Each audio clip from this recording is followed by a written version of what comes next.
Terima kasih atas waktu yang diberikan. Bismillahirrahmanirrahim. Saya yang pertama Wirticing hari ini mohon saran dan kritik dari Bapak Ibu untuk saya setelah pelaksanaan nanti, karena saya sangat membutuhkan saran dan kritik dari jenengan semua untuk agar saya kedepannya bisa lebih baik lagi. Assalamualaikum warahmatullahi wabarakatuh.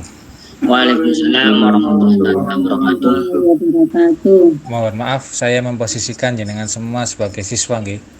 Oh iya.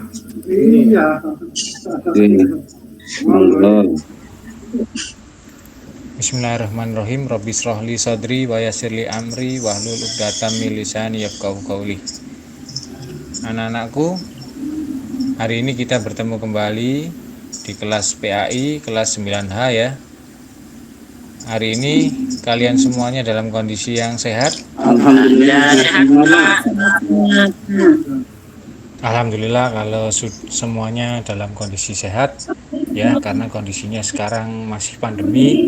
Kalian tetap harus mematuhi prokes kesehatan baik di sekolah maupun di rumah. Jangan lupa selalu memakai masker, jaga jarak ya. Di kelas ini juga nanti kita tidak boleh berkerumun. Kalian harus menjaga jarak paling tidak 1 meter antara satu dengan yang lainnya.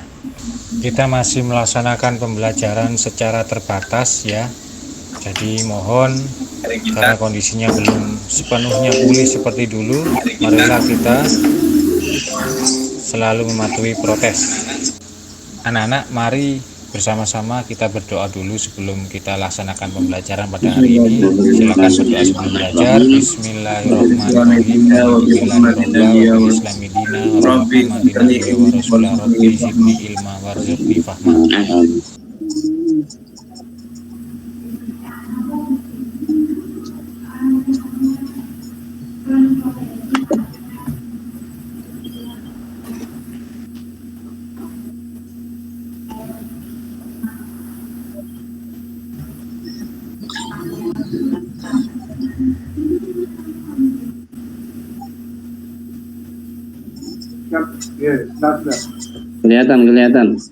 Kelihatan, Pak.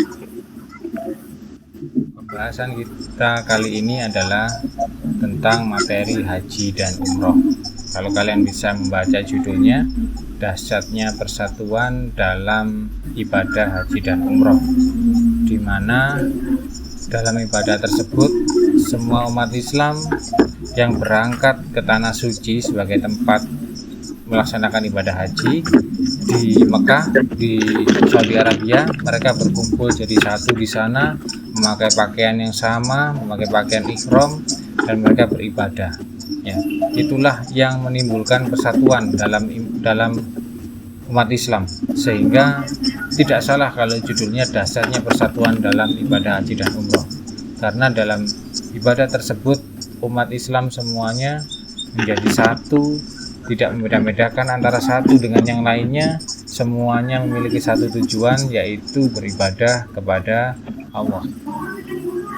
Dalil pelaksanaan haji ada pada surat Ali Imran ayat 96 dan 97 ya, bisa kalian lihat di layar. Silakan bersama-sama kita baca.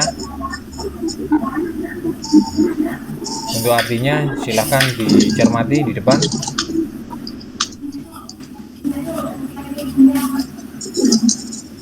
Haji sendiri memiliki pengertian yaitu menyengaja sesuatu ya, secara bahasa artinya menyengaja sesuatu, sedangkan menurut syara haji adalah sengaja mengunjungi Ka'bah, rumah Allah, untuk melaksanakan beberapa amal ibadah dengan syarat-syarat yang sudah ditentukan.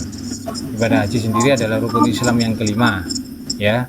Kita datang ke suatu tempat yang kita sebut dengan Baitullah, Mekah, di mana di sana tempat kelahiran Rasulullah, dan terdapat Ka'bah di kota tersebut yang menjadi kiblat bagi umat Islam untuk sholat ya.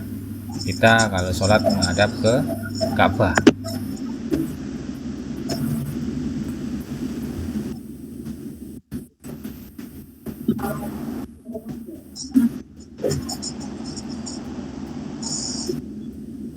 Selanjutnya dalil nakli pelaksanaan ibadah haji.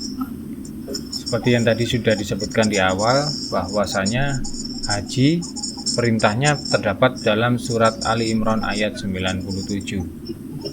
Ya, fihi ayatum bayyinatum maqamu Ibrahim wa man dakhalahu kana amina walillahi 'alan nasi hajjul baiti man istata'a ilaihi sabila wa man kafara fa inna Allaha ghaniyyun 'anil 'alamin. Di sana terdapat tanda-tanda yang jelas, di antaranya ada makam Ibrahim. Barang siapa masukinya, maka amanlah dia. Dan di antara kewajiban manusia terhadap Allah adalah melaksanakan ibadah haji ke Baitullah bagi orang-orang yang mampu mengadakan perjalanan ke sana. Barang siapa mengingkarinya, maka ketahuilah bahwa Allah Maha Kaya tidak memerlukan sesuatu dari seluruh alam. Ayat tersebut jelas bahwa perintah melaksanakan haji adalah wajib bagi yang mampu dan cukup dilaksanakan sekali saja seumur hidupnya. Ya, ada orang itu yang sampai berkali-kali berhaji, boleh, cuma jika memang kita mampunya sekali saja. Nah, mampu yang bagaimana? Yang pertama adalah mampu secara material, yaitu cukup untuk biaya dirinya sendiri maupun untuk keluarga yang ditinggal, dan mampu secara fisik atau sehat selama melaksanakan ibadah haji. Ya, kita tahu bahwasanya haji itu membutuhkan biaya yang cukup besar, ya, membutuhkan puluhan juta. Bahkan jika kita punya uang sekarang pun, jika kita daftar sekarang, kita belum tentu bisa berangkat dalam waktu dekat. Kita harus mengantri dulu, bisa puluhan tahun kita mengantri. Ya, karena memang di Indonesia banyak orang yang ingin berangkat haji. Selanjutnya, jadi dia berangkat cukup untuk dirinya sendiri di sana. Jangan lupa ada keluarga yang ditinggal. Jadi kita berangkat haji jangan sampai keluarga kita yang ada di tanah air terlantar. Kita juga harus memikirkan mereka, memikirkan bagaimana mereka ketika kita tinggal. Jangan sampai orang tuanya berangkat haji, anaknya ditelantarkan. Ya. Yang kedua, mampu secara fisik.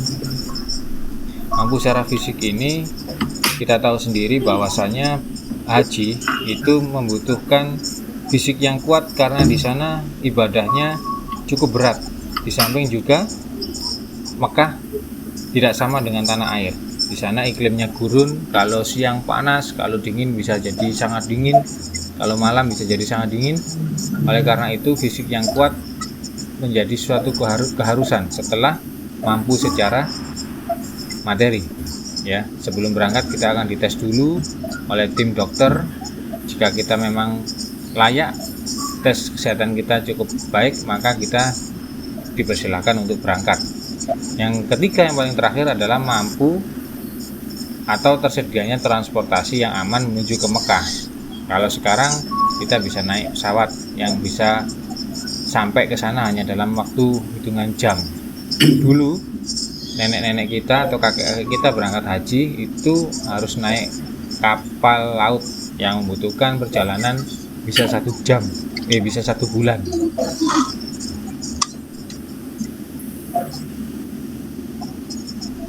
Selanjutnya, tata cara melaksanakan haji ada 3 macam.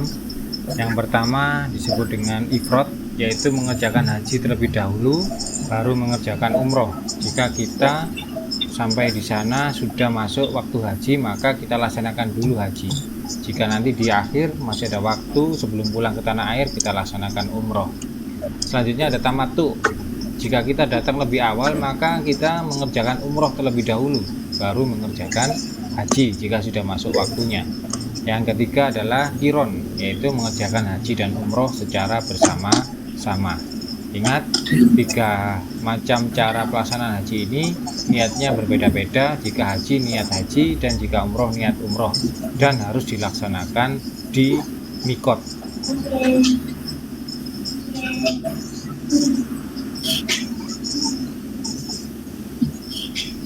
Selanjutnya Pak Fata ingin kalian berdiskusi.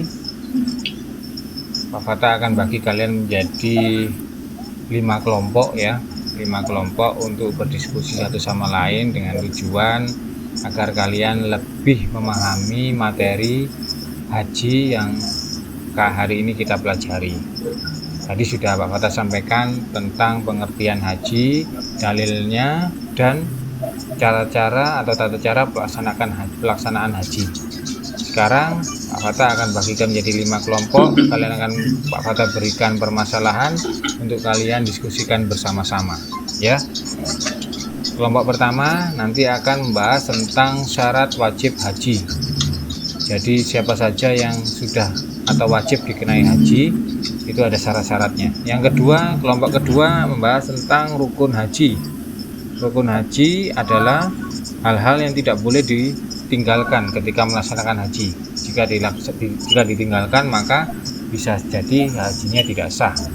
Yang ketiga adalah kelompok ketiga menjelaskan tentang wajib haji. Apa saja yang diwajibkan ketika melaksanakan haji. Yang keempat, merinci sunnah-sunnah haji. Apa saja sunnah-sunnah yang bisa kita lakukan ketika melaksanakan haji. Dan kelompok yang kelima adalah apa saja menyebutkan tentang larangan-larangan haji, dimana ketika kita melaksanakan haji ada beberapa hal yang dilarang sehingga kita tidak boleh melaksanakannya.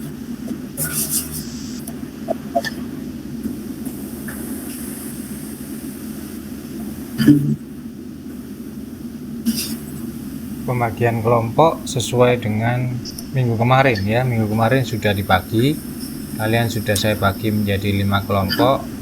Setelah ini kita akan berkumpul untuk bersama-sama berdiskusi. Kalian mencari permasalahan yang sudah diberikan tadi, kalian cari di buku paket, bisa di buku panduan atau ensiklopedi, atau bisa juga dari HP kalian tinggal browsing. Silakan dikeluarkan gadgetnya untuk keperluan pembelajaran pada hari ini.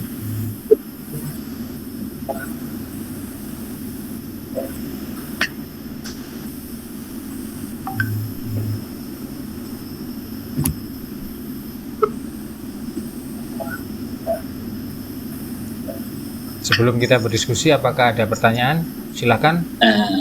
Saya Pak, tanya Pak. Misal kalau mau berangkat haji tapi tidak punya uang Pak, kira-kira dosa enggak Pak? Iya Pak. Mau berangkat haji tapi tidak punya uang, ya? Iya Pak. Oke, gini. Perbuatan dosa itu adalah perbuatan yang dalam agama kita melanggar ketentuan Allah.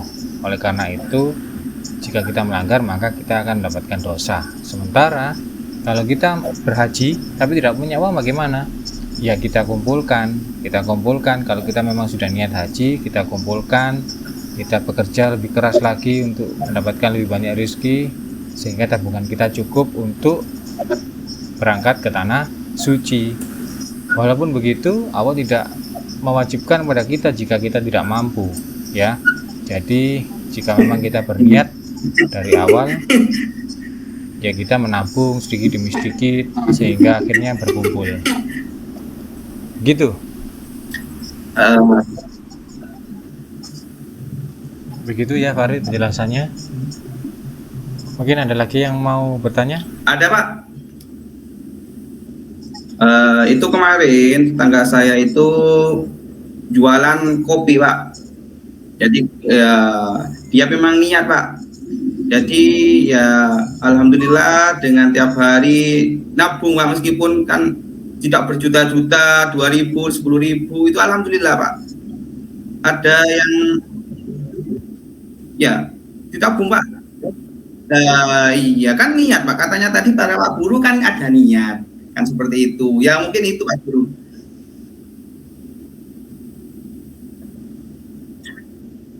Amin. Amin. Nggak ada Pak, nggak ada. Nggak ada Pak. Sudah siap Pak? Sekarang cukup saja. Ya sudah siap Pak.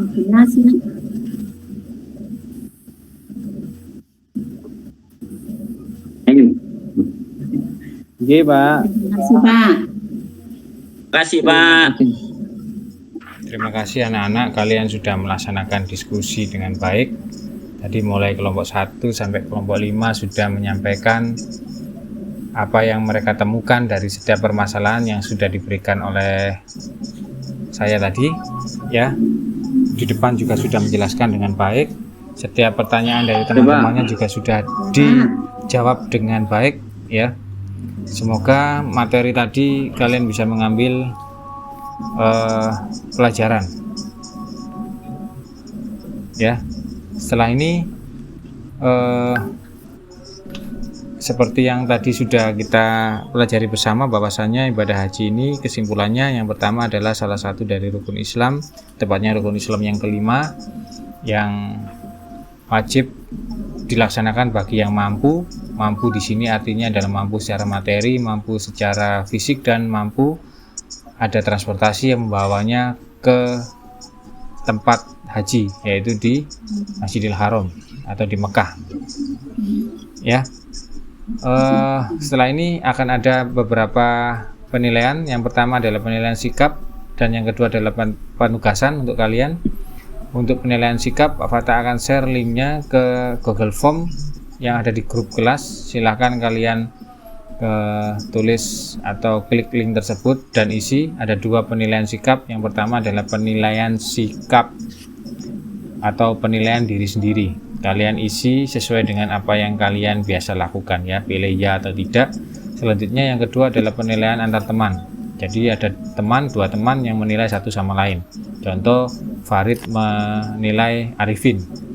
Silakan diklik, kalau teman saya seperti ini, biasanya seperti ini, diklik ya atau tidak ya. Selanjutnya adalah penugasan. Nanti penugasan akan Pak Fatah share linknya Google Sheet. Silahkan kalian pelajari video-video yang Pak Fatah share. Kalian buat sebuah laporan lengkap mulai cover, terus ada tujuan penulisan laporan, isi laporan, kesimpulan, dan penutup. Kalian buat, Pak Fatah beri waktu selama 1 minggu ke depan, silahkan dikerjakan ya. Baik, hari ini mungkin cukup sampai di sini. Selanjutnya pada pertemuan berikutnya, pertemuan kedua nanti, kita akan membahas tentang umroh. Hari ini tadi kita membahas tentang haji, minggu depan kita akan membahas tentang umroh. Untuk menutup pelajaran hari ini, marilah bersama-sama kita membaca doa. Setelah belajar doa kafaratul majelis, silakan. Bismillahirrahmanirrahim. Subhanaka Allahumma wa bihamdika asyhadu an la ilaha illa anta astaghfiruka wa atubu ilaik. Pak Fatah akhiri sampai di sini. Assalamualaikum warahmatullahi wabarakatuh. Waalaikumsalam. Waalaikumsalam warahmatullahi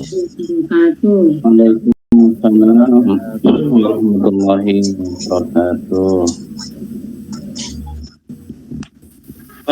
Terima kasih. Untuk yang memberi masukan Pak Zainal Abidin, silakan. Gimana Pak? Kasih masukan. Ya, masukan atau komentar dari penampilan Bapak Fatah. Ya, nanti terakhir Pak Yai Mustafa. Monggo, Mas Zainal Abidin. Oh, nggih. Assalamualaikum warahmatullahi wabarakatuh. Waalaikumsalam.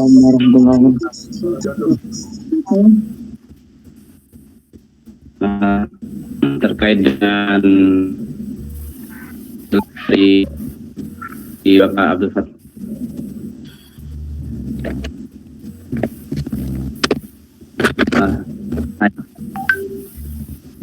Baik. Jadi, halo, putus-putus Pak.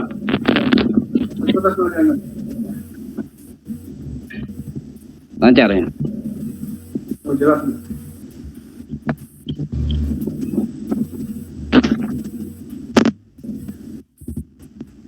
Bismillahirrahmanirrahim.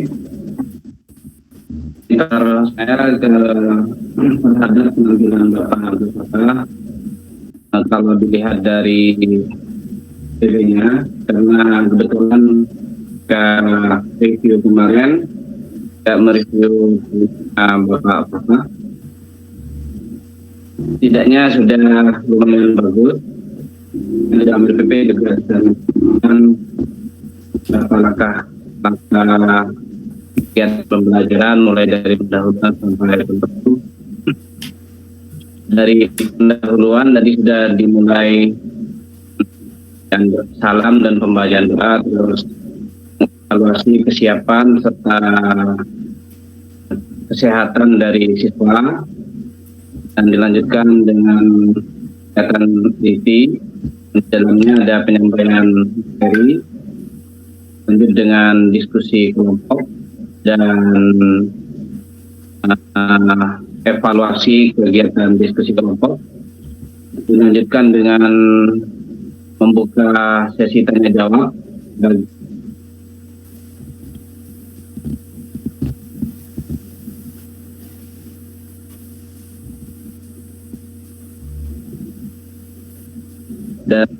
akhir atau penutup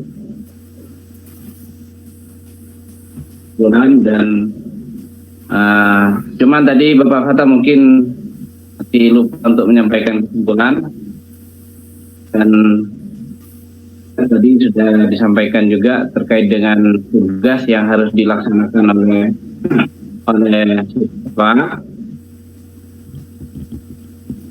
dengan waktu yang diberikan dalam mengerjakan tugas.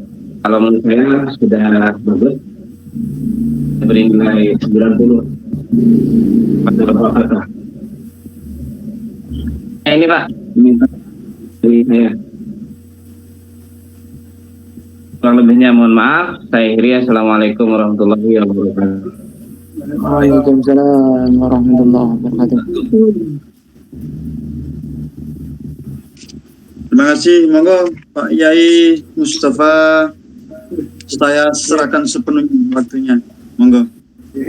Terima kasih. Terus saya sampaikan ada beberapa hal. Yang pertama, memang agak susah menganggap teman-teman seprofesi seusia seperti murid. Kemudian kelihatannya tadi, mohon maaf, sepintas Pak Fatah agak grogi ya. Ini mohon maaf, ini sepintas ya. Sepintas grogi. Memang susah juga menganggap ya itu seprofesi ya, karena seprofesi sama-sama guru menganggap dianggap sebagai murid. Kayaknya gimana ini? Nah, berikutnya kan pernah juga saya sampaikan, mari di sini kita merasa saling, jangan sampai merasa paling. Jadi oleh karena itu yang punya kelebihan ya kita memberi masukan, yang kurang juga bertanya. Berikutnya di peer teaching ini usahakan seakan-akan kita itu mengajar sungguhan memang. Karena setelah ini Bapak dan Ibu akan menghadapi PPL. Nah, PPL nanti pendampingnya juga insya Allah bergantian, dan insya Allah juga tidak mungkin saya dengan Pak Yai Wali mendampingi. Nah, jadi karena itu yang akan dihadapi ada juga PPL nanti. PPL, kemudian ada juga UKIN. Jadi memang harus benar-benar disiapkan mulai dari RPP-nya dan juga mentalnya. Video-video juga harus disiapkan juga. Jadi RPP juga harus benar-benar disiapkan. Ya, mohon maaf ini saya ingat apa yang saya sampaikan kapan tadi Pak Samsul, benar apa yang saya sampaikan Pak? Mungkin ada yang salah dulu. Ini Pak, iya. Remote salahnya. Oke, betul Pak. Oke. Betul. Ya, betul. Seharusnya 10.25. Ya, jadi Betul, okay.